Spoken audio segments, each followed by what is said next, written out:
नमस्कार विद्यार्थी मित्रांनो, मी नयन राठोड पुन्हा एकदा गॅलेक्सी आयस मध्ये तुमचं सर्वांचं स्वागत करतो. करंटच्या लेक्चरमध्ये किंवा चालू घडामोडीच्या लेक्चरमध्ये मागे आपण किंवा या आधीच्या लेक्चरमध्ये बघितलेलं आहे आणि त्यालाच आपण करंटला जे काही जीएसचं इंटरकनेक्टिव्हिटी दिलेली आहे किंवा त्याला आपण इंटरलिंक केलेलं आहे ते ज्या पद्धतीने आपण केलेलं आहे त्याच पद्धतीने तुम्हाला लक्षात ठेवायचं आहे आणि ते जीएसचे टॉपिक तुम्हाला व्यवस्थित जाऊन वाचायचे आहे, जेणेकरून जे काही आपले टॉपिक आहेत त्या टॉपिकनुसार जीएस सुद्धा काय होईल आपलं तयार होईल. तर चला बघूया त्या दिवशी जिथून आपण थांबलो होतो तिथून पुढे जाऊया. महाराष्ट्रामध्ये जी राष्ट्रपती राजवट लागू झालेली आहे त्याच्याबद्दलची पुढची न्यूज आहे. यामध्ये काय काय लक्षात ठेवायचं ते तुम्हाला लक्षात ठेवायचं. बघा, ही जी राष्ट्रपती राजवट लागू झाली त्याची तारीख कोणती आहे ती डेट तुम्हाला लक्षात ठेवायची आहे. तर ही डेट काय आहे तर 12 नोव्हेंबर 2019 ची डेट आहे, ही लक्षात ठेवायची आहे. 12 नोव्हेंबर, ठीक आहे. आणि 23 नोव्हेंबर 2021 म्हणजे 12 नोव्हेंबर ते 23 हे कुठे मागे घेतलेले आहे. तर किती 12 नोव्हेंबर पासून 23 नोव्हेंबर हे दोन डेट तुम्हाला लक्षात ठेवायचे. तिथे कोणत्या कोणत्या 12 नोव्हेंबर 2021 आणि 23 नोव्हेंबर 2019. आता लक्षात घ्या, महाराष्ट्रामध्ये जर राष्ट्रपती राजवट लागू झाली असेल तर याच्या संदर्भात राज्यव्यवस्थेमध्ये जे काही आर्टिकल असतील, आता ही जी राष्ट्रपती राजवट आहे किंवा याला घटनात्मक ज्याला आपण आणीबाणी म्हणतो ते आर्टिकल कितीशी संबंधित आहे तर आर्टिकल 356 ची संदर्भात आहे. ठीक आहे, 356 ज्याला आपण राष्ट्रपती राजवट म्हणू शकतो. तर आर्टिकल 356 सोबत आपल्याला सगळं आणीबाणीचाच टॉपिक सर्व बघावं लागणार आहे. काय आणीबाणीची जी तरतूद आहे ती आर्टिकल किती मध्ये आहे 352 पासून 360 पर्यंत आहे. तर 352 पासून 360 पर्यंत जे आर्टिकल आहे ते आपल्याला व्यवस्थित बघावे लागणार आहे. आता याच्यामध्ये पुढे बघूया हे आपण लगेच. याच्यामध्ये काय महत्वाचं आहे तर किती दिवस होते तर हे 12 दिवसाची ही जी आहे ही गोष्ट लक्षात ठेवायची आहे. किती 12 दिवस. 12 दिवस हे दिवस कमी जास्त करू शकता, आकडा इकडे तिकडे वाढवू शकतं. आता त्यानंतर हा आकडा आपल्याला महत्वाचा आहे. महाराष्ट्रामध्ये किती वेळे आणीबाणी लागलेली आहे तर किती वेळ ही तिसरी आहे. पहिल्या वेळेस कधी लागलेली होती तर पहिल्या वेळेस 1980 मध्ये लागली होती, दुसऱ्यांदा 2014 मध्ये आणि तिसऱ्यांदा 2019 मध्ये. हे लक्षात ठेवायचंय. किती दिवसासाठी होते ती लक्षात ठेवायचंय. त्यानंतर 1980 मध्ये जेव्हा लागू झाली तेव्हा मुख्यमंत्री कोण होते हे सुद्धा लक्षात ठेवायचंय. शरद पवार मुख्यमंत्री. त्यानंतर 17 फेब्रुवारी 1980 ते 9 जून पर्यंत म्हणजे फेब्रुवारी ते किती जून हे लक्षात ठेवायचंय.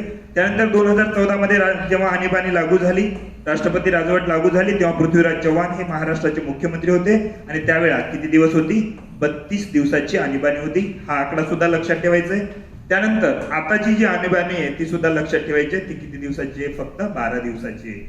त्यानंतर सर्वाधिक आणीबाणी कोणत्या राज्यात लागू आहे, महाराष्ट्रामध्ये किती वेळा लागू आहे हे सुद्धा लक्षात ठेवायचं आपल्याला. इथे दिलेलं आहे हे 352 ते 360 हे लक्षात ठेवायचंय. ते बघू आपण नंतर. 356 आणि 365 या दोन कलमा सुद्धा लक्षात घ्यायच्या, आपण पुढे बघतोय ते.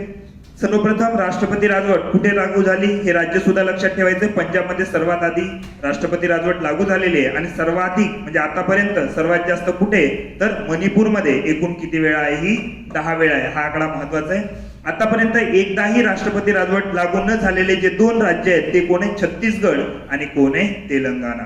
हे सुद्धा लक्षात ठेवायचंय. 131 वेळा आहे का 150 वेळा याच्याशी काही घेणं देणं हे आकडा पाठ करू नका. इथे सरळ दिलेले आहे. सर्वाधिक जे आणीबाणी आहे 10 वेळा कुठे आहे मणिपूरमध्ये, इकडे दिसतंय. 9 वेळा कुठे आहे तर पंजाबमध्ये सुद्धा 9 वेळा आहे आणि उत्तर प्रदेशमध्ये सुद्धा 9 वेळा आहे आणि बिहारमध्ये 8 वेळा आहे. एवढं लक्षात ठेवलं तरी चालेल. आणि महाराष्ट्रामध्ये किती वेळा 3 वेळा. इथे एवढंच वाचायचं, दुसरं काही वाचत बसायची गरज नाही.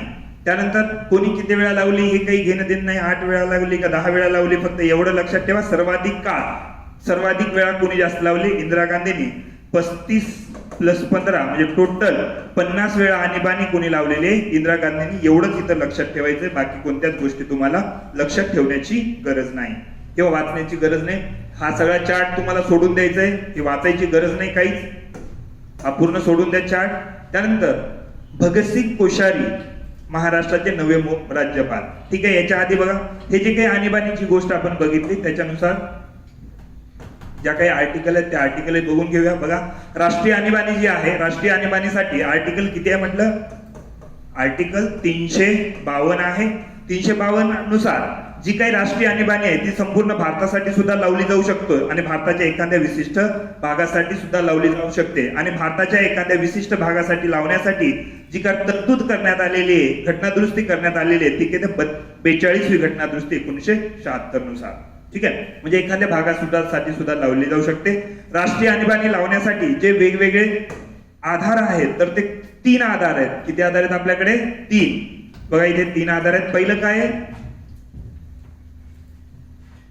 पहिली जी असेल हे युद्ध असेल, दुसरं जे असेल हे परकीय आक्रमण,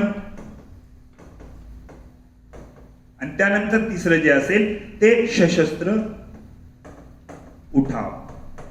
सशस्त्र उठाव हा नव्हता, पहिलं अंतर्गत अशांतता हा शब्द होता, हे तर लक्षात घ्या. आधी काय होता हा शब्द? अंतर्गत अशांतता.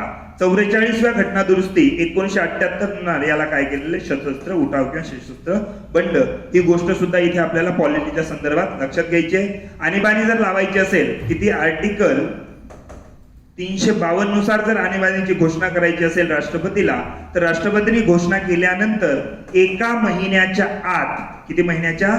1 महिन्याच्या आत संसदेची मान्यता घेणं गरजेचं आहे. संसद म्हणजे त्याच्यामध्ये लोकसभा आणि राज्यसभा दोन्ही आल्या, आणि मान्यता ही विशेष बहुमतानेच घेतली जाते. विशेष बहुमत. ठीक आहे, विशेष बहुमताने किती महिन्यात? 1 महिन्यात. जर ही मान्यता भेटली तर किती? 6 महिने ती चालू राहील. 6 महिन्यानंतर पुन्हा ती किती महिन्याने वाढवता येईल? 6 महिन्याने वाढवता येईल. अशी ती कितीही वेळा वाढवता येऊ शकते. कितीही वेळा वाढवता येऊ शकते, हे लक्षात ठेवायचंय.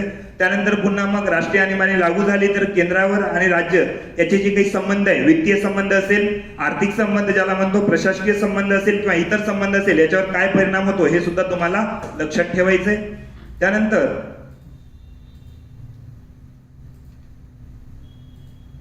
कालावधी वगैरे इथे लक्षात घेऊन घ्या. 44व्या घटना दुरुस्तीने ती 1 महिना आहे, हे थोडस बघून घ्या तुम्ही.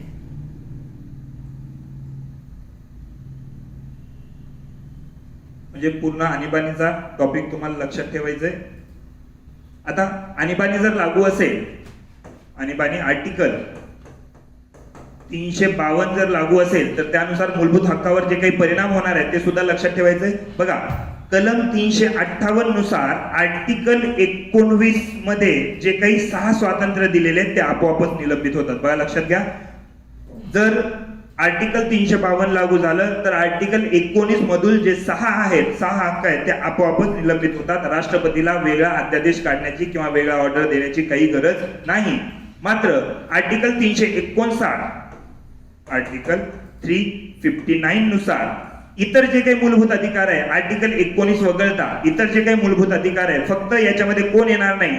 आर्टिकल 20 आणि आर्टिकल 21 वगळता इतर जे काही आर्टिकल आहेत त्या आर्टिकल मध्ये, म्हणजे त्या मूलभूत अधिकाराचं जे काही निलंबन आहे राष्ट्रपती कोणत्याही अध्यादेशाद्वारे करू शकतं. म्हणजे उदाहरणार्थ जर राष्ट्रीय आणीबाणी लागू असेल तर आर्टिकल 19 आपोआपच त्याच्यामध्ये जे काही 6 स्वातंत्र्य दिले असेल ते बाजूला होतात. आता उरलेले जे काही मूलभूत अधिकार आहेत, हे मूलभूत अधिकार कमी करण्यासाठी त्याला निलंबन करण्यासाठी राष्ट्रपती काय करू शकतं? काहीतरी ऑर्डर काढू शकतात. आणि राष्ट्रपतीने जेवढे मूलभूत अधिकार निलंबित केलेले आहेत तेवढेच मूलभूत अधिकार काय होत असतात? निलंबित होत असतात. आणि त्यासाठी राष्ट्रपती काय करतात? विशिष्ट असा कालावधी ठरवू शकतात की ज्यासाठी हे निलंबन योग्य आहे. म्हणजे 359 नुसार काय दिलेलं बघा, इतर मूलभूत अधिकार जे आहेत ते आपोआप निलंबित होत नाहीत, तर राष्ट्रपतीला काय करावं लागतं? आदेश काढावा लागतो. मात्र यानुसार सुद्धा आर्टिकल 20 आणि आर्टिकल 21 नुसार जे काही मूलभूत अधिकार दिले आहेत ते निलंबित होत नाहीत. आणि ही तरतूद कधीचे? 44वी घटनादुरुस्ती 1978 ची. या सगळ्या गोष्टी आपल्याला लक्षात ठेवायच्या तिथे. त्यानंतर जी काही आपण राष्ट्रपती राजवट बघत होतो त्याच्या संदर्भात सुद्धा महत्वाचं बघायचंय. याच्यासाठी आर्टिकल किती आहे? तर 356 आर्टिकल आहे. 356. आता 356 नुसार आर्टिकल 355 जर बघायचं असेल, याच्या आधीचं जे आर्टिकल आहे हे आर्टिकल किती आहे? 355 आर्टिकल आहे. आणि 355 नुसार काय आहे की केंद्र राज्याची काय करेल? सुरक्षा करेल. बाह्य आक्रमणापासून आणि अंतर्गत अशांततेपासून सुद्धा केंद्र काय करेल? राज्याची सुरक्षा करेल. आणि 356 नुसार काय आहे? जर एखाद्या राज्याची घटना किंवा एखाद्या राज्याचं जे व्यवस्थापन आहे, सरकार आहे, ते घटनात्मक तरतुदीनुसार चालत नसेल, अशी जर खात्री राष्ट्रपतीला पटली असेल, मग त्यासाठी राज्यपालाने तसा अहवाल दिला असेल किंवा न दिला असेल काही फरक पडत नाही. कशानुसार? आर्टिकल 356 नुसार. म्हणजे 356 नुसार राष्ट्रपतीची खात्री जर पटली की राज्यामध्ये जे काही कारभार चालू आहे ते घटनात्मक जे काही कलम आहेत किंवा घटनात्मक तरतुदीनुसार जर चालू नसेल, तर आर्टिकल 356 नुसार काय लागू होऊ शकतं? राष्ट्रपती राजवट. दुसरा जो आधार आहे याला, तो आधार आहे आर्टिकल 365 चा. म्हणजे 365 नुसार काय आहे की केंद्राने जे काही निर्देश दिलेले असेल ते निर्देश जर राज्य पालन करत नसेल, तर त्याच्या आधारावर सुद्धा आर्टिकल 356 नुसार काय लावता येतं? राष्ट्रपती राजवट लावता येतं. महाराष्ट्रामध्ये यावेळी जी काही राष्ट्रपती राजवट किंवा राज्य आणीबाणी लागू झालेली आहे ती आर्टिकल 365 नुसार नसून आर्टिकल 356 चा वापर करण्यात आलेला आहे. का? तर कोणत्याही पक्षाला स्पष्ट असं बहुमत नव्हतं आणि घटनेमध्ये स्पष्ट बहुमत असलेल्याच पक्षाला सरकार स्थापन करता येतं. त्यामुळे स्पष्ट बहुमत नसल्यामुळे या वेळेला आर्टिकल 356 नुसार महाराष्ट्रामध्ये काय लागू केलेले? आणीबाणी लागू केलेले. मग आणीबाणी जर लागू असेल तर काय परिणाम होतात? केंद्र आणि राज्याचा संबंध काय असतात? या सुद्धा सगळ्या तुम्हाला गोष्टी बघायच्यात. म्हणून आर्टिकल 356 सुद्धा व्यवस्थित वाचा. त्यानंतर याच्यामध्ये तुम्हाला सरळ सरळ आर्टिकल 352 ते आर्टिकल 360 सरळ वाचून घ्या. 360 काय आहे? वित्तीय आणीबाणी आहे. वित्तीय आणीबाणीसाठी काय करावं लागतं, कशा पद्धतीने ते प्रस्ताव मांडला जातो, या सुद्धा गोष्टी लक्षात ठेवायच्या. जर राष्ट्रपती राजवट लागू करायची असेल तर राज्यपालाने जे राज्यपाल आहे या राज्यपालाचा जर रिपोर्ट राष्ट्रपतीकडे गेला आणि राष्ट्रपतीने जर ती उद्घोषणा केली तर 2 महिन्याच्या आत त्याला संसदेची काय पाहिजे? मान्यता पाहिजे. 2 महिन्याच्या आत. ठीक आहे. आणि साध्या बहुमताने, विशेष बहुमताची इथे गरज नाही. त्यासाठी राष्ट्रपती राजवट लागू झालेली आहे तर पॉलिटीच्या संदर्भात हा सगळा टॉपिक तुम्हाला व्यवस्थित समजून घ्यायचा आहे, अभ्यास करायचा आहे, जेणेकरून पॉलिटिक्सचे जे 15 प्रश्न आहेत त्याच्यापैकी काही ना काही आपल्याला प्रश्न याच्यामध्ये भेटतील. तर पुढचं जे आपला मुद्दा आहे करंट अफेअर्सचा ते काय आहे? तर भगतसिंग कोश्यारी महाराष्ट्राचे नवे राज्यपाल. तर यासाठी तुम्हाला लक्षात ठेवायचंय राज्यपाल हा सगळा टॉपिक व्यवस्थित घरी जाऊन वाचायचंय. राज्यपालवर प्रश्न येण्याची शक्यता आहे. महाराष्ट्राचे राज्यपाल म्हणून उत्तराखंडचे माजी मुख्यमंत्री, म्हणजे हे उत्तराखंडच्या आधी माजी मुख्यमंत्री होते. काय नाव आहे? भगतसिंग कोश्यारी. मग भगतसिंग कोश्यारीच्या संदर्भात प्रश्न विचारला जाऊ शकतो. कधी झाली? तर 5 सप्टेंबर 2019 रोजी यांनी शपथ घेतलेली आहे. ठीक आहे. या आधी कोण होते? तर या आधी सी विद्यासागर राव. कोण होते? सी विद्यासागर राव. आणि यांना जी शपथ दिलेली आहे ती कोण आहे? न्यायाधीश. तर मुंबई उच्च न्यायालयाचे न्यायाधीश माननीय प्रदीप नंद्रजोग किंवा नंदजोग यांनी त्यांना मराठीमधून यांनी शपथ घेतली. हे सुद्धा लक्षात ठेवायचंय. कधी कधी विचारलं जातं सरळ सरळ. त्यानंतर भगतसिंग कोश्यारी बद्दल ज्या काही गोष्टी आहेत त्या सुद्धा आपल्याला माहित असणं गरजेचं आहे. महत्वाच्या ज्या गोष्टी आहेत, जन्म वगैरे विचारलं जात नाही, फक्त एवढं उत्तराखंड राज्यात भाजपचे सदस्यही होते आणि राष्ट्रीय उपाध्यक्ष सुद्धा राहिलेले आहेत. हे भाजपचे राष्ट्रीय उपाध्यक्ष आहेत, ही गोष्ट लक्षात ठेवायचे. शिक्षण वगैरे काय वाचलं तर वाचून घ्या थोडस. त्यानंतर उत्तराखंड मधील भाजपचे पहिले प्रदेश अध्यक्ष म्हणून त्यांनी कामकाज पाहिलेलं आहे. ठीक आहे. त्या व्यतिरिक्त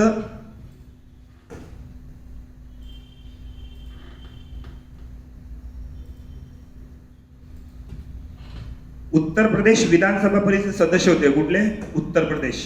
ठीक आहे. हे लक्षात ठेवायचंय. विधान परिषदेचे सदस्य, विधान परिषद किती? 2001 ते 2002 मध्ये. उत्तराखंडचे दुसरे मुख्यमंत्री सुद्धा होते आणि भाजपचे पहिले. ठीक आहे. कधी? 2002 ते 2007. आणि उत्तराखंड विरोधी पक्षनेते सुद्धा होते हे. 2008 ते 2014 मध्ये राज्यसभेचे सदस्य सुद्धा आहेत. त्यांची जे काही पुस्तकं आहेत हे सुद्धा तुम्ही बघून घ्या.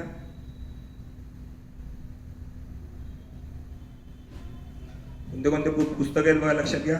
पर्वत पियुष हे शब्द लक्षात ठेवा. पर्वत पियुष याला लक्षात ठेवा. त्यानंतर सरस्वती शिशु मंदिर त्यांनी स्थापन केलेली संस्था आहे, विवेकानंद विद्या मंदिर. त्यानंतर त्यांचं जे पुस्तक आहे हे पुस्तक कोण आहे? हे साप्ताहिक आहे, पर्वत पियुष. त्यानंतर उत्तरांचल प्रदेश क्यों आणि उत्तरांचल संघर्ष व समाधान, हे दोन्ही गोष्टी लक्षात राहतील. म्हणजे अशा प्रकारे राज्यपालावर आपल्याला प्रश्न विचारण्याची शक्यता आहे, ते थोडं लक्षात ठेवायचं. राज्यपालाच्या संदर्भात तुम्हाला पॉलिटीमध्ये वाचावं लागेल. राज्यपाल काय आहे, कसं आहे. तर राज्यपाल जे आहे कॅनडाच्या पद्धतीचा आपण स्वीकार केलेला आहे, या गोष्टी लक्षात ठेवा. घटनेमध्ये भाग 6 मध्ये कलम किती आहे, तर 153 ते 167 आर्टिकल लक्षात ठेवायचे. आर्टिकल 153 ते 167 याच्या अंतर्गत कोणत्या कोणत्या गोष्टी आहेत त्या लक्षात ठेवायच्या. राज्याचा मुख्य कार्यकारी अधिकारी म्हणून कोण आहे, राज्यपाल आहे. आणि याच्यामध्ये मग कोण आहे, मंत्री आहे, मुख्यमंत्री आहे, मंत्रिमंडळ आणि महाधिवक्ता आहे. या सुद्धा गोष्टी लक्षात ठेवा. आता यामध्ये राज्यपालाच्या संदर्भात काही आर्टिकल आहेत बघा. 153 नुसार प्रत्येक राज्याला एक राज्यपाल असेल. कितवी घटना दुरुस्ती आहे, 7वी घटना दुरुस्ती 1956. एकाच व्यक्तीची 2 किंवा अधिक राज्याकरता सुद्धा त्याची काय नियुक्ती होऊ शकते. मात्र ही गोष्ट लक्षात ठेवा, आर्टिकल 153 नुसार प्रत्येक राज्याला एक राज्यपाल असणं आवश्यक आहे. मग एका व्यक्तीची एकापेक्षा जास्त राज्यामध्ये नियुक्ती करता येऊ शकते. ठीक आहे. आर्टिकल 154 नुसार त्याचा कार्यकारी अधिकार आहे आणि आर्टिकल 155 नुसार त्याची नेमणूक राष्ट्रपती मार्फत होते. या सगळ्या गोष्टी तुम्हाला लक्षात ठेवायच्यात. म्हणजे आर्टिकल किती, आर्टिकल 153 ते 167 व्यवस्थित जाऊन वाचायचंय. आता राज्यपाल जे असेल, राज्यपाल आर्टिकल 200 नुसार जे काही विधेयक पास करत असतं किंवा जे काही विधेयकाला मान्यता देत असतं त्याच्या संदर्भात सुद्धा आर्टिकल 200 तुम्हाला बघायचंय. इकडे आर्टिकल 111 बघायचं. याच्या दोन्हीची तुलनाही करून बघा. आर्टिकल 111 नुसार एखादी विधेयक जर मांडलं गेलं असेल तर त्याला राष्ट्रपतीची परवानगी कशी आहे, काय आहे, त्याच्या संदर्भात आहे की राष्ट्रपती त्याला परवानगी देऊ शकतात, नाकारू शकतात, राखून ठेवू शकतात किंवा पुनर्विचारार्थ पाठवू शकतात. त्याच पद्धतीने राष्ट्रपतीचा जो राष्ट्रपतीप्रमाणे जे राज्यपालाचा अधिकार आहे विधेयकावर, तो आर्टिकल किती नुसार आहे, 200 नुसार आहे. मग त्याच्यानुसार काय काय कशा कशा घटना आहेत त्या सुद्धा बघायचं. म्हणजे आर्टिकल 111 आणि आर्टिकल 200 हे सुद्धा तुम्ही इथे लक्षात ठेवायचं व्यवस्थित. ठीक आहे. त्यानंतर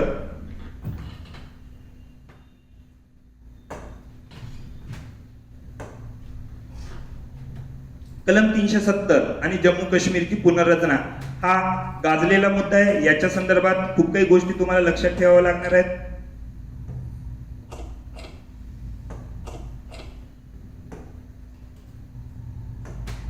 आर्टिकल 370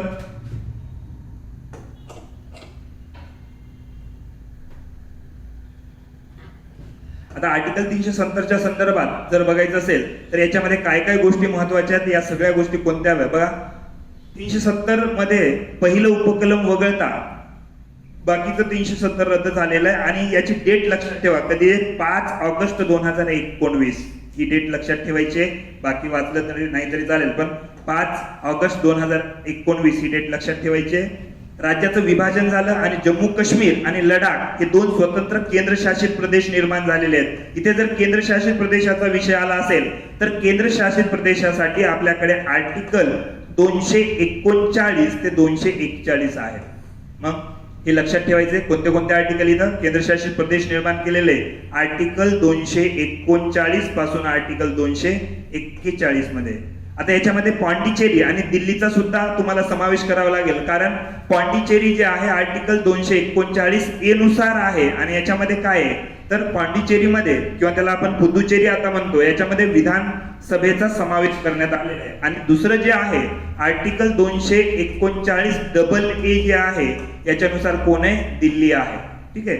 दिल्ली राष्ट्रीय राजधानी क्षेत्र, दिल्लीमध्ये सुद्धा काय आहे, विधानसभा आहे. त्याच पद्धतीने केंद्रशासित प्रदेशाची निर्मिती करून याच्यामध्ये काय केलेलं, जे काही जम्मू काश्मीर आहे या जम्मू काश्मीरमध्ये विधानसभा आहे. मग विधानसभा असणारे जे केंद्रशासित प्रदेश आहे सध्या किती झाले आपल्याकडे, 3 झालेले. एक पुदुचेरी, दुसरा दिल्ली आणि त्यानंतर जम्मू काश्मीर. ठीक आहे. बाकी वाचण्याची गरज नाही तुम्हाला, बाकी जे काही आहे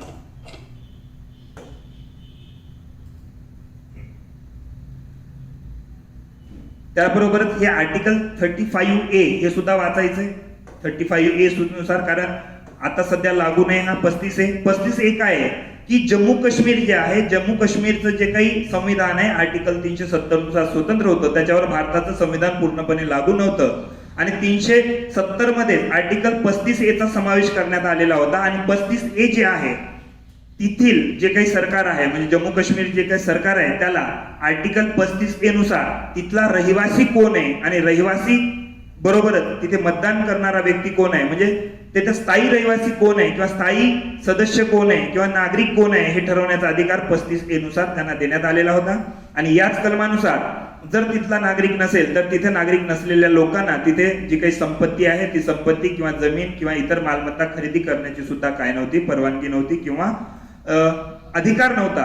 मात्र 370 नुसार आता कलम 35A सुद्धा तिथून गायब झालेला आहे. त्याच्यामुळे काय होईल की भारतातील कुठल्याही राज्याच्या व्यक्तीला तिथे आपली संपत्ती किंवा मालमत्ता खरेदी करता येईल. लक्षात राहील. त्यामुळे आता जी काही तरतूद आहे ती तरतूद सर्वसामान्य राज्याप्रमाणेच कोणाची झालेली आहे, जम्मू काश्मीरची झालेली आहे. त्याचबरोबर जम्मू काश्मीरमध्ये लडाखसह किती टक्के, 10% आर्थिक आरक्षण सुद्धा लागू केलेलं आहे. हे वाक्य आपल्याला महत्व आहे याच्यामध्ये.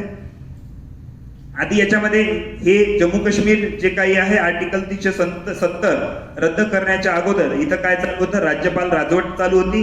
राज्यपाल राजवटीला 6 महिने झाल्यानंतर आपोआप राष्ट्रपती राजवट लागू झाली आणि राष्ट्रपती राजवट लागू झाल्यामुळे आपोआप फक्त राष्ट्रपतीच्याच परवानगीने काय झालं, 370 आर्टिकल रद्द झालेलं आहे. तर ती गोष्ट लक्षात ठेवायची आहे. आर्टिकल 370 जे आहे याच्यावर सुद्धा वाद सुरू होता की आर्टिकल 370 तात्पुरता आहे का परमनंट आहे, काय आहे. तर इथंच दिलेलं आहे की 370 ही कशी तरतूद होती, तात्पुरती तरतूद होती.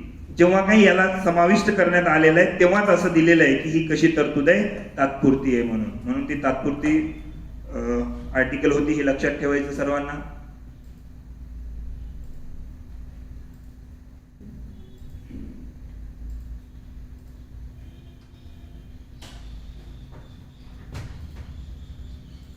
आर्टिकल 370च्या उपकलम 3 मध्ये भारताचे राष्ट्रपती जम्मू काश्मीर संविधान सभेच्या सल्ला मसलतीने, जम्मू काश्मीरच्या संविधान सभेच्या सल्ला मसलतीने, आणि जम्मू काश्मीरची संविधान सभा तिथे सध्या अस्तित्वात नाहीये. त्याच्यासाठी आपोआपच राष्ट्रपतीकडे ते अधिकार आलेले आहेत. ही संविधान सभा नाहीये. 1956 मध्येच ती बरखास्त झालेली आहे.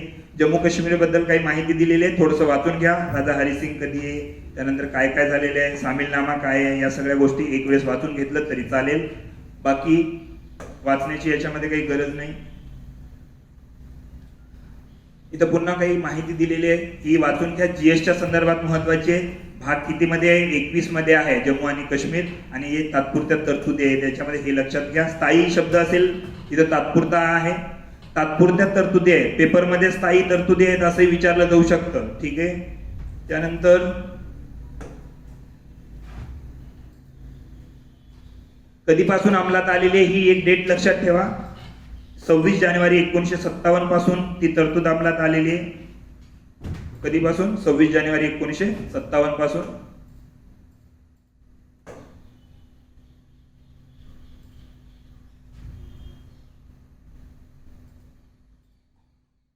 एक गोष्ट इथं लक्षात ठेवायची आहे की 370 या कलमाला विरोध होता. कोणाचा?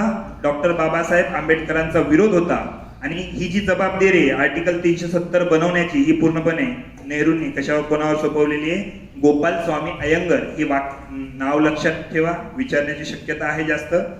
त्यानंतर राष्ट्रपतीचा आदेश कुंचबन, हे वाचण्याची गरज नाही तुम्हाला, सोडून द्या हे सरळ सरळ. आर्टिकल 35A नुसार काय आहे ते वाचून घ्या थोडंसं, म्हणजे लक्षात राहील. याच्यानुसार काय आहे की जम्मू काश्मीरचे स्थायी निवासी कोण याची व्याख्या दिलेली आहे. कशामध्ये? आर्टिकल 35A नुसार. हे महत्वाचं आहे, हे वाचायचे तुम्हाला. आणि त्याचबरोबर स्थायी नागरिक वगळता उर्वरित लोकांना जम्मू काश्मीरच्या नागरिकत्वापासून परावृत्त करण्याचा मूलभूत अधिकार तेथील विधानसभेला देण्यात आलेला. कोणाला? विधानसभेला. आता ही तरतूद लागू होणार नाही कारण आर्टिकल 35A काय झालेलं आहे, इथून रद्द झालेलं आहे. आता याच्यामध्ये काय काय करता येईल, सरळ सरळ याच्यावर प्रश्न विचारला जाऊ शकतो बघा. म्हणून हा कॉलम जरा वाचून घ्या व्यवस्थित तुम्ही. पूर्वी काय होतं की जम्मू काश्मीरचा स्वतंत्र ध्वज होता, आता तो स्वतंत्र ध्वज नसेल. बाहेरील लोकांना जम्मू काश्मीरमध्ये जमीन किंवा संपत्ती खरेदी करता येत नव्हती, आता ती खरेदी करता येईल. जम्मू काश्मीर बाबत संसद आधी मर्यादित कायदे करू शकत होती, मात्र आता ती कोणतेही बदल करू शकते. म्हणजे संसद काही करू शकता. आता जम्मू काश्मीरमध्ये पंचायतीला कोणताही हक्क नव्हता, म्हणजे जे काही पंचायत राज म्हणतो, ही पंचायत राज तिथे अस्तित्वात नव्हती. आता ती पंचायत राज मिळू शकते, म्हणजे पंचायत राजची सुरुवात इथे होऊ शकते. किंवा आता काय करता येईल, जे काही वेगवेगळे अधिनियम लागू केले असतील, माहितीचा अधिकार असेल किंवा इतर काही गोष्टी असतील, तर त्या सुद्धा जम्मू काश्मीर आता काय होतील, लागू होतील. त्याच्या अधिनियमामध्ये जम्मू काश्मीर वगळता असा शब्द होता आधी, आता तो शब्द वापरण्याची गरज नाही. आता पूर्णपणे काय येईल, तर जम्मू काश्मीर पूर्णपणे यामध्ये येऊन जाईल. आता इथे बघा, जम्मू काश्मीर तर पहिलं कसं दुहेरी नागरिकत्व होतं, आता दुहेरी नागरिकत्वाची गरज नाही. म्हणजे भारताचा पण नागरिक आणि जम्मू काश्मीरचा पण नागरिक असे दुहेरी नागरिकत्व होतं. आता काही गरज नाही, एकेरीच नागरिकत्व असेल आणि भारताचा नागरिक म्हणूनच दर्जा मिळालेला असेल. जम्मू काश्मीरमधील महिलेने बाहेरील व्यक्तीशी लग्न केलं तर नागरिकत्व रद्द होत होतं. म्हणजे जम्मू काश्मीरच्या एखाद्या महिलेने भारतातील इतर कोणत्या राज्याच्या पुरुषासोबत जर लग्न केलं असेल तर त्या महिलेचं नागरिकत्व काय होत होतं, रद्द होत होतं. आता मात्र तसं होणार नाही, कारण दोघे भारताचेच नागरिक असतील. भारताचा राष्ट्रीय ध्वज किंवा राष्ट्रीय प्रतीकाचा अपमान करणे गुन्हा नव्हता आधी, आता काय असेल, तो गुन्हा असेल. जम्मू काश्मीरमध्ये माहितीचा अधिकार नव्हता, माहितीचा अधिकार असेल, निश्चितपणे असेल. त्या गोष्टी सांगितलेल्या आधीच आपण. आता जम्मू काश्मीर पुनर्रचना विधेयक 2019 हे सुद्धा वाचून घ्या व्यवस्थित. याच्यामध्ये कधीच आहे, 5 ऑगस्ट 2019 डेट लक्षात ठेवा. याच्यामध्ये जे काही मतदान झालेलं आहे ते मतदान बघा. राज्यसभेमध्ये 125 विरुद्ध 61 हा आकडा तुम्हाला महत्वाचा आहे. आणि एका सदस्याने मतदान केलं नाही याची काही गरज नाही, हे फक्त लक्षात ठेवा. 125 विरुद्ध 61. त्यानंतर लोकसभेमध्ये 370 विरुद्ध 70, म्हणजे 370 कलमचाच विचार होता आणि 370 विरुद्ध 70च आहे. मग हे सुद्धा लक्षात, हा आकडा महत्वाचा आहे. विचारू शकतात, कंबाईन मध्ये विचारेल किंवा राज्यसेवा प्री किंवा मेन्स मध्ये विचारलं जाऊ शकतं. भारताच्या इतिहासात पहिल्यांदाच एखाद्या राज्याचं केंद्रशासित प्रदेशामध्ये रूपांतरण करण्यात आलेलं आहे. आतापर्यंत काय झालं होतं, केंद्रशासित प्रदेश जर असेल तर त्याला राज्याचा दर्जा दिला गेलेला आहे. मात्र आता काय झालेलं आहे, राज्याचा दर्जा होता आणि त्याला कशामध्ये परिवर्तित केलेलं आहे, केंद्रशासित प्रदेशामध्ये. म्हणून आर्टिकल 241 ते जे काही म्हटलं मी, किंवा आर्टिकल 239 ते 41 ही गोष्ट इथं लक्षात ठेवायचे. 239 ते किती, 241. पुन्हा एक वेळेस सांगतोय,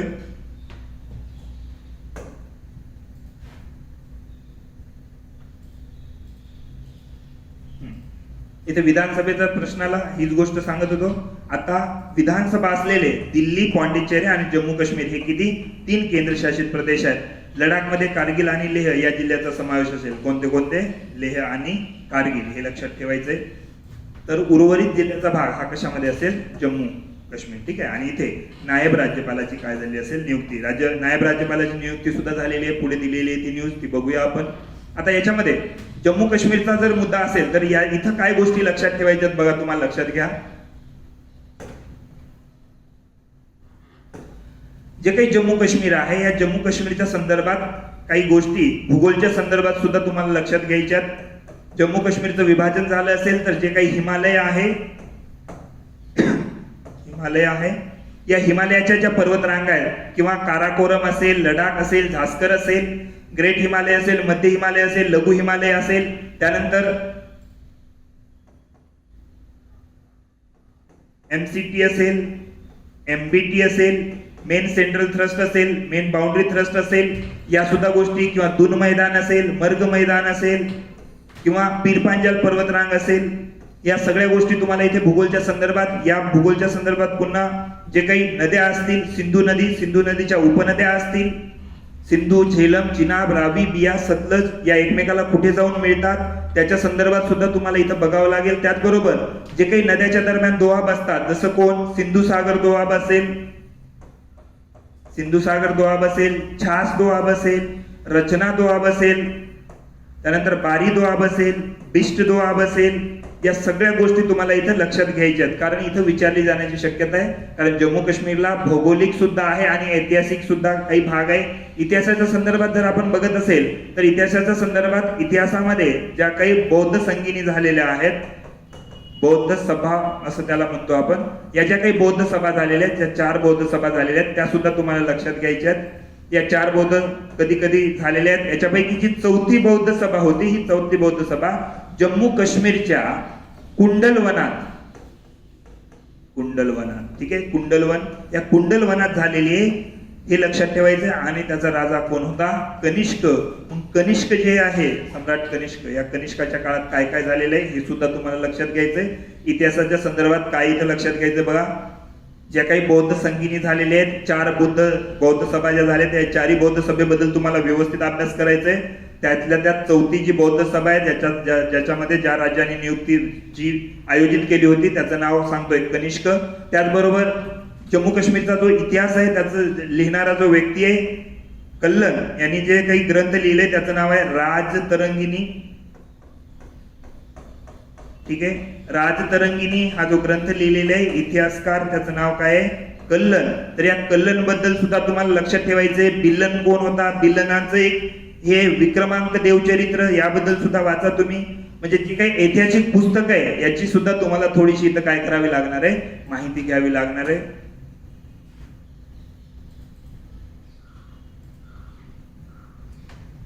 इथे हे नाही वाचलं तरी चालेल, हे वाचण्याची गरज नाही. ठीक आहे, हे सोडून द्या तुम्ही. जम्मू काश्मीर विधानसभा, आता नव्या विधानसभेमध्ये किती जागा असणार आहेत? 107 जागा असणार आहेत. हे थोडं वाचा. यापूर्वी विधानसभेची सदस्य संख्या किती होते? 87. लडाखमधील 4, यापैकी जम्मू काश्मीरच्या पाकिस्तानच्या कब्जामध्ये किती होत्या? 24 जागा. ठीक आहे, म्हणजे पाकिस्तान जे काही अवैध, त्याला काय म्हणतो आपण? पाक ऑक्युपाईड काश्मीर, पीओके ज्याला म्हणतो, या पीओके साठी एकूण किती जागा सोडलेल्या होत्या? आपण 24 जागा सोडलेल्या होत्या. त्या रिक्त राहतील असं त्यांनी म्हटलेलं आहे. आणि अनुसूचित जाती, अनुसूचित जमातीसाठी सुद्धा विधानसभेत काय आहेत? राखीव. अनुसूचित जाती आणि अनुसूचित जमाती आयोग सुद्धा तुम्हाला इथे लक्षात ठेवायचं, त्या दिवशीच म्हटलेलं मी. या व्यतिरिक्त महिलांना पुरेसं प्रतिनिधित्व न मिळालं असल्यास त्याला किती? 2 महिला सदस्यांना प्रतिनिधित्व देण्याचे काय केलेलं आहे? नायब राज्यपालाला काय असेल ते अधिकार असेल. म्हणजे तिथला जो नायब राज्यपाल आहे यांना काय दिलेले की 2 महिलांना काय देऊ शकतं? प्रतिनिधित्व देऊ शकतं, जर महिलांना पुरेसं काय भेटलेलं नसेल? प्रतिनिधित्व भेटलेलं नसेल. विधानसभेची मुदत सगळ्यांना माहिती आहे, 5 वर्ष. ठीक आहे,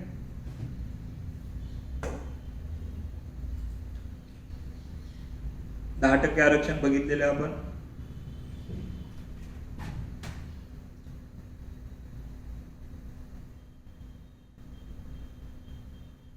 ही एक समिती लक्षात ठेवा. जम्मू काश्मीरसाठी 3 सदस्यीय समिती जी आहे ती 3 सदस्यीय समिती कोणती होती? तर अध्यक्ष कोणते होते? संजय मिश्रा. ठीक आहे, याचे अध्यक्ष कोण होते? संजय मिश्रा. ही गोष्ट लक्षात ठेवण्यासारखी आहे. सदस्य विचारले तर 2 सदस्य अरुण गोयल एक आहे आणि गिरिराज प्रसाद गुप्ता यांचं लक्षात नाव ठेवायचंय. विशेषतः हे कंबाईन साठी विचारण्याची शक्यता जास्त आहे, राज्यसेवेला विचारण्याची शक्यता कमी आहे. जम्मू काश्मीरचा नवीन नकाशा ते तर बघितलाय आपण. ठीक आहे, हे वाचण्याची गरज नाही, हे काही वाचू नका तुम्ही.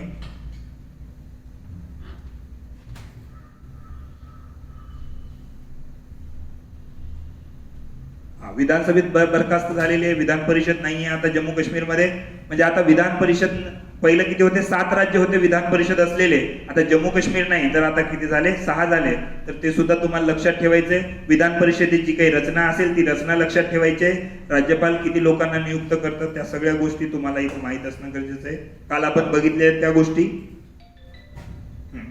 इथं दिलेलं बघा, आर्टिकल 300 विधान परिषद कालच बघून घेतले आपण. विधान परिषद आर्टिकल 171 लक्षात ठेवा. हे सुद्धा आपण काल बघितलंय. 1/3, 112 आणि 16 हे कालच बघणं झालेलं आहे आपलं.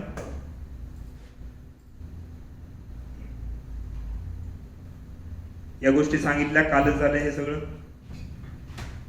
हे वाचायची गरज नाही, वाचून घ्या एक वेळेस पुन्हा, काल जसं सांगितलं. आता इथे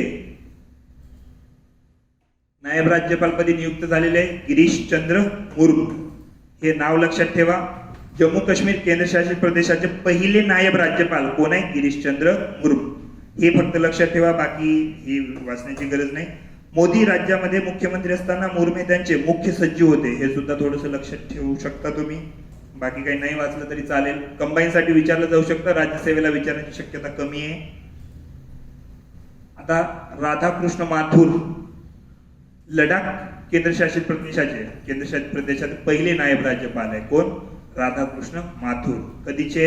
1977च्या बॅचचे IAS अधिकारी आहेत. याआधी ते 2 नोव्हेंबर 2018 मध्ये देशाचे मुख्य माहिती आयुक्त पदावरून निवृत्त झालेले. हे वाक्य स्टार करून ठेवा, याला लक्षात ठेवा. 2013 ते 2015च्या दरम्यान भारताचे संरक्षण सचिव सुद्धा होते. ठीक आहे, बाकी वाचायची गरज नाही.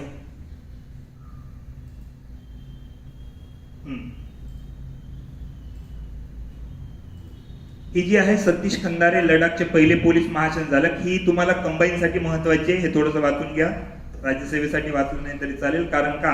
तर हे अमरावतीच्या धामणगावचे आहेत म्हणून महत्वाचे आहे. कंबाईन साठी, राज्यसेवेला नाही वाचलं तरी चालेल.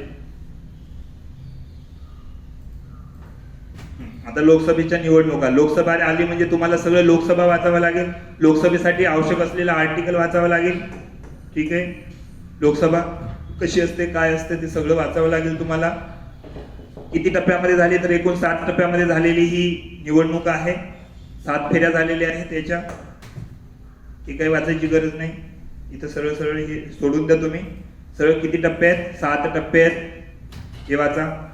दिनांक लक्षात ठेवा, 11 एप्रिल ते 19 मे. निकाल कधी लागला? 23 मे. आणि कितवी होती? तर 17वी लोकसभा होती. हे लक्षात ठेवायचंय. 7ही टप्प्यात निवडणुका झालेले राज्य कोण कोण आहे? म्हणजे 7ही वेळा निवडणूक झालेले आहे. पहिला बिहार आहे, दुसरा युपी आहे, तिसरा पश्चिम बंगाल आहे. 3च असे राज्य आहेत जे 7ही टप्प्यामध्ये निवडणूक झालेले आहे. पहिला कोण आहे? बिहार, दुसरा उत्तर प्रदेश, तिसरा कोण आहे? पश्चिम बंगाल. महाराष्ट्रात किती टप्पे होते? तर महाराष्ट्रात 4 टप्पे होते. 11 तारखेची 18, 23 आणि 29 या डेट लक्षात नाही ठेवलं तरी चालेल, पण किती टप्पे होते महाराष्ट्रात? 4. निवडणूक रद्द करण्यात आलेला मतदारसंघ कोण आहे? तर वेल्लोर आहे. हे लक्षात ठेवायचे. ते वेल्लोर कुठे आहे? तामिळनाडूमध्ये. निवडणूक तारखेत बदल करण्यात आलेला मतदारसंघ त्रिपुरा पूर्व. हे लक्षात ठेवलं नाही तरी चालेल. ठीक आहे.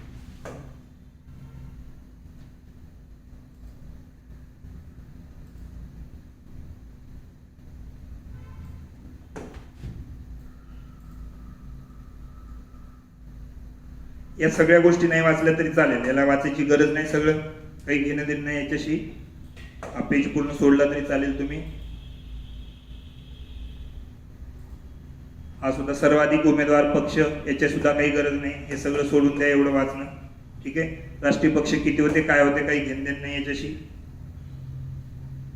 ही गोष्ट लक्षात ठेवा फक्त की सर्वाधिक लोकसभेत जागा कुठे आहेत? तर उत्तर प्रदेशमध्ये 80 आहेत, दुसऱ्या महाराष्ट्रामध्ये 48 आहेत, पश्चिम बंगालमध्ये 42 आहेत, बिहारमध्ये 40 आहेत, तामिळनाडूमध्ये 39 आहेत. ठीक आहे. क्रमानुसार लक्षात ठेवायचे तुम्हाला.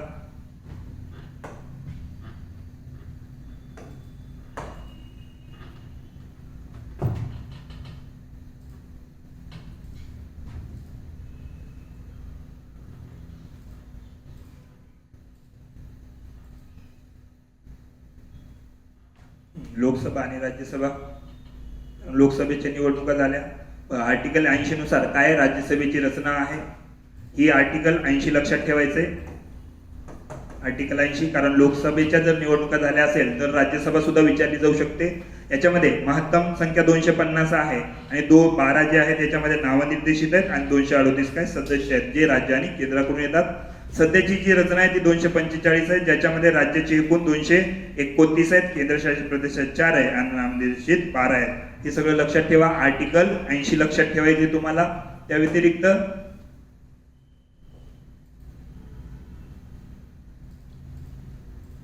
राज्यसभेमध्ये जागा कोणाकोणाच्या आहेत? तर सर्वाधिक ज्या जागा आहे युपी 31 आणि महाराष्ट्राच्या वाट्याला किती आहेत? 19. 31 आणि 19 या दोन्ही गोष्टी लक्षात ठेवायच्या तुम्हाला. पूर्वोत्तर राज्यामध्ये प्रत्येकी 1 जागा आहे. यात आसाममध्ये किती जागा आहेत? आसामच्या 7 जागा लक्षात ठेवायच्या तुम्हाला. त्याच्या संदर्भात जीएस मध्ये हा प्रश्न विचारला जाऊ शकतो. राज्यसभेची जी काही रचना आहे ती. त्यानंतर कालावधी वगैरे माहिती आहे सगळ्यांना, कालावधी वाचून ठेवा. आणि लोकसभेची रचना वाचायची बघा. आर्टिकल किती आहे लोकसभेच्या रचनेसाठी? आर्टिकल 81 आहे. आर्टिकल 81 म्हणजे ते आहे आर्टिकल 80 आणि हे आर्टिकल 81. लोकसभेच्या निवडणुका झाल्या आहेत. महत्तम लोकसभा जी सदस्य संख्या आहे किती आहे? 552 आहे. याच्यामध्ये राज्याचे 530 आहे, केंद्रशासित प्रदेशाचे 20 आहे आणि नामनिर्देशित 2 आहे. हे लक्षात ठेवायचं. Anglo Indian. आता ही जी तरतूद आहे ती नवीन घटना दुरुस्तीनुसार ही कॅन्सल करण्यात आलेली आहे. ही गोष्ट लक्षात ठेवायची आहे. आर्टिकल 331 व्यवस्थित जाऊन वाचायचे. नवीन जे अमेंडमेंट झालेले आहेत त्यानुसार जे काही अँग्लो इंडियन 2 आपण नामनिर्देशित करत होतो ते नवीन घटना दुरुस्तीनुसार आर्टिकल 331 जे आहे हे काय करण्यात आलेले आहे? रद्द करण्यात आलेले. किंवा जे नामनिर्देशन आहे त्याची गरज सध्या नाही. याच्यामध्ये सध्याची सदस्य संख्या किती आहे? ती आहे 545. 545. ठीक आहे. राज्याचे किती आहेत? 530 आहेत, केंद्रशासित प्रदेशाचे 13 आहेत आणि नामनिर्देशित 2 आहेत. म्हणजे हे 13 जे आहेत इथं 20 किती असायला पाहिजे? 20 असायला पाहिजे होते. ते किती आहेत? 13 आहे. म्हणजे केंद्रशासित प्रदेशाचे सदस्य किती आहेत? कमी आहेत सध्या. हे सगळं वाचून घ्या व्यवस्थित. आर्टिकल हे तुम्हाला व्यवस्थित वाचायचं. आर्टिकल 331. ठीक आहे. नामनिर्देशित जे सदस्य असतात आणि नवीन जे घटना दुरुस्ती आहेत ते सुद्धा तुम्हाला व्यवस्थित वाचायचंय. याच्यामध्ये काय काय महत्वाचं बघा लक्षात घ्या. आता राष्ट्रीय लोकशाही आघाडी वाचायची गरज नाही, हे पेज सोडून द्या तुम्ही सरळ सरळ. महागठबंधन सुद्धा सोडून जा. आघाडीवर जिंकलेल्या जागा हे थोडंसं लक्षात ठेवा फक्त. भारतीय जनता पक्षाला एकूण 303 जागा मिळाल्या, शिवसेनेला 18, जनता दलाला 16, लोक जनशक्तीला 6, बाकी नाही वाचलं तरी चालेल. ठीक आहे, या 3 वाचून घ्या फक्त. एकूण एनडीए मध्ये कोणते कोणते पक्ष आहेत हे सुद्धा विचारलं जाऊ शकतं, त्यासाठी मग वाचू शकता तुम्ही. एनडीए मध्ये खालीलपैकी कोणते पक्ष आहेत. एनडीए मधून तर आता शिवसेना सुद्धा बाहेर पडला आणि आताची जी नवीन आहे अकाली दल सुद्धा बाहेर पडलेलं आहे. मोठे जे 2 पक्ष होते, जनता दल जे आहे ते सध्या आहे, मध्ये त्यांची तुटफूट झाली होती, मात्र पुन्हा आणखी ते एकत्र आलेले आहेत, तर ते सुद्धा बाहेर पडू शकतं, काही सांगता येत नाही. पुरोगामी आघाडी ज्याला आपण युपीए म्हणतो, याच्यामध्ये कोण कोण आहेत ते लक्षात ठेवा, त्याचे सुद्धा विचारण्याची शक्यता आहे. तर भारतीय राष्ट्रीय काँग्रेसला किती 52 मिळाल्या होत्या यावेळेस. द्रविड मुनेत्र कडगमला 23, राष्ट्रवादी काँग्रेस 5. मग हे बाकीचं नाही वाचलं तरी चालेल. मात्र युपीए मध्ये कोणते कोणते पक्ष आहेत त्यासाठी हे वाचू शकता तुम्ही.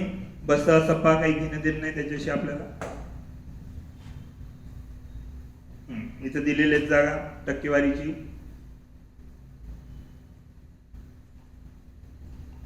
हे टक्केवारी वाचली नाही तरी चालेल, हे पेज सोडून दिलं तरी चालेल, फक्त एवढं वाचा व्यवस्थित. शिक्षण वगैरे कॅनाचं शिक्षण किती आहे काय आहे आपल्याला काही घेणं देणं नाही, विचारत नाही ते. हे महत्वाचं आहे. एकूण महिला उमेदवार होता 716, याची गरज नाही, पण निवडून आलेले एकूण महिला किती आहेत 78. 16वी जी होती त्याच्यामध्ये 62 होत्या, बघा लक्षात घ्या. 62 वरून म्हणजे मागील जे काही लोकसभा होती त्याच्या तुलनेत आता जास्त आहे. 62 वरून किती आहे 78. म्हणजे महिलांची जी सदस्य संख्या आहे ती लोकसभेमध्ये कमी झाली का वाढली, तर ती वाढलेली आहे. कितीने वाढली, 16ने वाढलेली आहे. ठीक आहे, एकूण सदस्याचे प्रमाण किती 14% आहे. ठीक आहे, किती टक्के आहे एकूण 14%. हे सुद्धा आकडेवारी लक्षात ठेवू शकता तुम्ही. सर्वाधिक महिला बीजेपीच्या आहेत 40, बाकी काही घेणदेण नाही एवढं. ठीक आहे, हे वाक्य एक महत्वाचं आहे. महिला खासदारांसमोर महत्वाचं, सर्वात तरुण कोण आहेत. ओडिसा चंद्रानी मुर्मू सर्वात तरुण खासदार आहे. वयोवृद्ध प्रेनित कौर काँग्रेसच्या आहेत. आणि सर्वात श्रीमंत नाही, काही विचारत नाहीये. सर्वात तरुण विचारलं जाऊ शकतं. केवळ 4 खासदार अपक्ष निवडून आलेले आहेत. किती, केवळ 4. हे वाक्यच महत्वाचं आपल्यासाठी, हे फक्त लक्षात ठेवा, बाकी काही घेणं देणं नाही.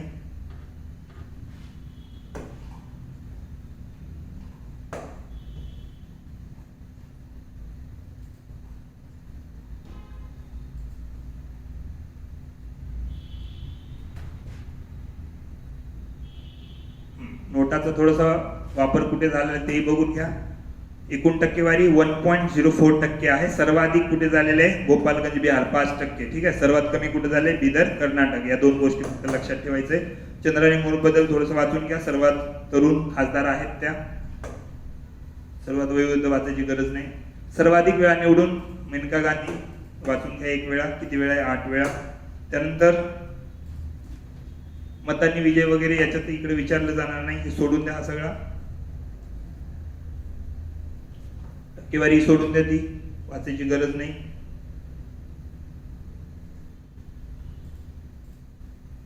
ही टक्केवारी सुद्धा थोडी वाचून घ्या. ही वाली बिहारचं काय आहे, पश्चिम बंगाल किती आहे, उत्तर प्रदेश किती आहे, तामिळनाडू किती आहे.